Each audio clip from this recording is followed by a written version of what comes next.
বেঁকে বসেছে ব্রডকাস্টরা, আর তাতে করে এই বিভাগে পড়েছে আইসিসি। সপ্তাহখানেক আগেও যারা কথা বলেছে জয় শাহের পক্ষ নিয়ে, তারাই আজকে কিনা নিয়েছে ইউটার্ন। প্রকাশ্যে দিবালোকে সমালোচনা করছে আইসিসির, সেই সাথে বাংলাদেশি সিদ্ধান্তকেও জানাচ্ছে সাধুবাদ। ব্রডকাস্টদের এমন কর্মকাণ্ডে এখন কপালে চিন্তার ভাঁজ ক্রিকেটের সর্বোচ্চ নিয়ন্ত্রক এই সংস্থার। তবে কি লোকসানের বোঝাই কোণঠাসা করবে আইসিসিকে, সেটা নিয়ে বিস্তারিত এই রিপোর্টে। ক্রিকেট বিশ্বকাপ মানেই যে শুধু ব্যাট বলের লড়াই সেটা কিন্তু না। বিশ্বকাপ মানে হাজার হাজার কোটি টাকার ব্যবসা, আর সেই ব্যবসার মূলে শুধু একটা মাত্র ম্যাচ, ভারত বনাম পাকিস্তান। এই ম্যাচটা না হলে বিশ্বকাপ যেন মুকুট ছাড়া এক রাজার মতো। এতদিন আইসিসি ভেবেই নিয়েছিল সবকিছু তাদের হাতেই আছে, ভারত যা চাইবে সেটাই হবে। নিরাপত্তার অজুহাত দেখিয়ে ভেন্যু বদল করলে ছোট দেশগুলো মুখ বুজে সব মেনে নেবে, এটা ছিল পুরনো গল্প। কিন্তু এবারকার গল্পে অবশ্য আবির্ভাব হয়েছে নতুন এক চরিত্রের, যার নাম ব্রডকাস্টার। বিশাল এই আর্থিক মহাযজ্ঞের সাথে ব্রডকাস্টারদের নাম জড়িয়ে থাকায় নিজেদের খেয়াল খুশি মতো সিদ্ধান্ত নেওয়ার সুযোগটা কমেছে আইসিসির।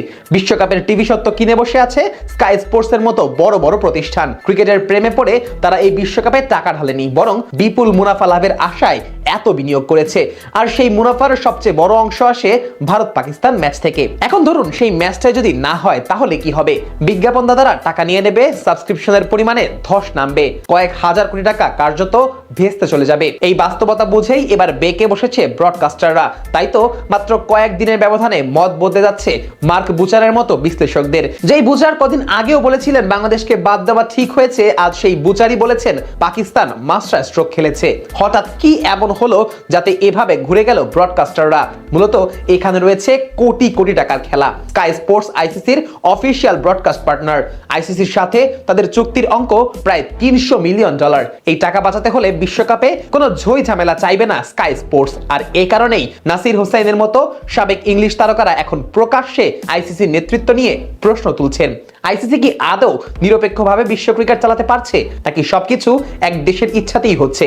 এমন প্রশ্ন করতেও এখন পিছপা হচ্ছে না ক্রিকেটের সব রথী মহারথীরা। এদিকে ইংল্যান্ডের সাবেক তারকা ক্রিকেটার নাসির হোসেন বলেছেন, ভারতীয় ব্যবসায়ীরা যেভাবে সারা পৃথিবীতে ফ্র্যাঞ্চাইজি দল কিনছেন তাতে ক্রিকেটের ভারসাম্য নষ্ট হচ্ছে।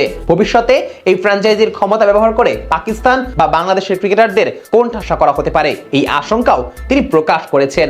মানে স্কাই স্পোর্টস এখন আর লুকোচুরি করছে না, তারা সরাসরি বুঝিয়ে দিচ্ছে আমাদের টাকায় খেলা চলছে, আমাদের ক্ষতি হলে আমরা চুপ থাকবো না। ফলে আইসিসি এখন দুই দিক থেকেই চাপে আছে, একদিকে ভারতীয় প্রভাব, অন্যদিকে বিশ্বকাপের অর্থনৈতিক বাস্তবতা।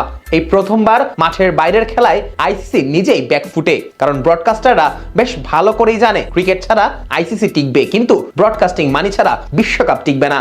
এখন প্রশ্ন একটাই, আইসিসি কি ইগো বাঁচাবে নাকি ক্রিকেটের ভবিষ্যৎ?